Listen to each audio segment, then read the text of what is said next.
Have you noticed there's a difference when it comes to the USA and the UK in terms of the vibrations and just the general happiness of youngsters, particularly young men?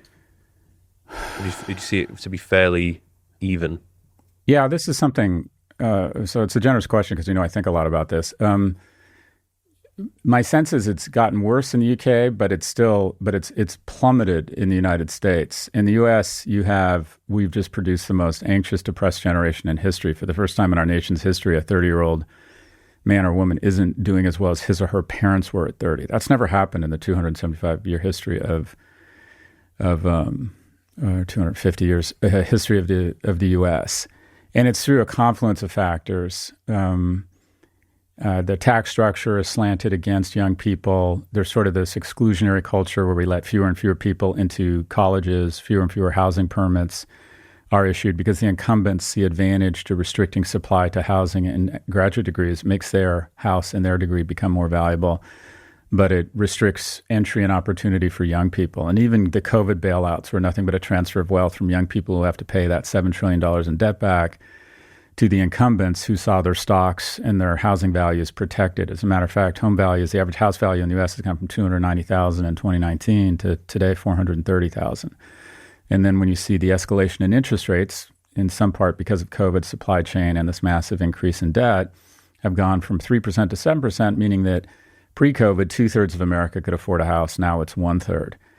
And so young people are just justifiably very discouraged. In addition, you have these algorithms. The frame through which they see everything is controlled by these algorithms that are basically other people vomiting their fake possessions and experiences. So you feel really shitty that you're not making millions of dollars trading Bitcoin, or you're not sitting in front of the pool at Allura Resort in the Gulf or the Almond in Venice. And it just makes you feel like you're failing.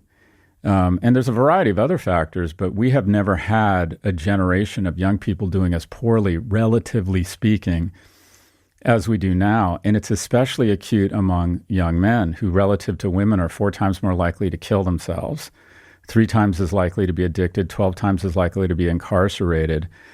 So just as globally, you've never seen an ascent of a specific group the way we've seen the ascent of women. And this is an amazing thing. There are now more women globally seeking tertiary educational attainment. The number of women elected to parliaments, if you will, globally has doubled since 1995.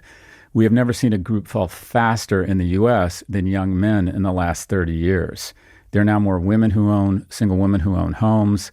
We're getting close to 2-to-1 female to male college graduates. I mean, young men are just failing, and there's a lack of empathy for them because of the 200-year head start that their fathers and their grandfathers and their ancestors enjoyed by virtue of, being pale and male. There's just a lack of empathy for them. And even the dialogue, when we talk about men's problems or young men struggling, you hear terms like pull themselves up by their bootstraps or accountability. Whereas if any other special interest group was incurring the type of statistics that I just rattled off, there would be massive social intervention and a more productive dialogue around what was required to level up this group. And it's also created tremendous division in the United States because we're having an interesting conversation around DEI, and DEI slowly but surely broadened its scope to provide necessary and needed and justified advantage to non-whites who have struggled in the United States and had wind in their face, to women who for a long time made a lot less than men, to Asians where there's real Asian hate, to gay people who had been persecuted. And basically we've expanded the sphere until basically DEI was meant to advantage everyone but the 26% of America that were white males. And when you have a concerted, programmatic, systemic effort to advantage 74% of America, essentially what that is it's no longer affirmative action, it's discrimination. And that 26% has become very resentful. And because no one's been openly speaking about their problems and having an honest, sober conversation, some really unproductive voices have entered that void. And the manosphere is mostly, it kind of starts off positive, take control of your life, work out, be action-oriented. And then it gets pretty ugly pretty fast. It starts looking at women as property. It starts, talking about the aspiration is to have a supercar and to be mean or politically incorrect or, dismissive of special interest groups. And also these young men who kind of come off the tracks and sequester from society and no longer become very social, become very vulnerable to nationalism, conspiracy theory. They're less likely to believe in climate change. They're much more prone to misogynistic content, and some they become shitty citizens.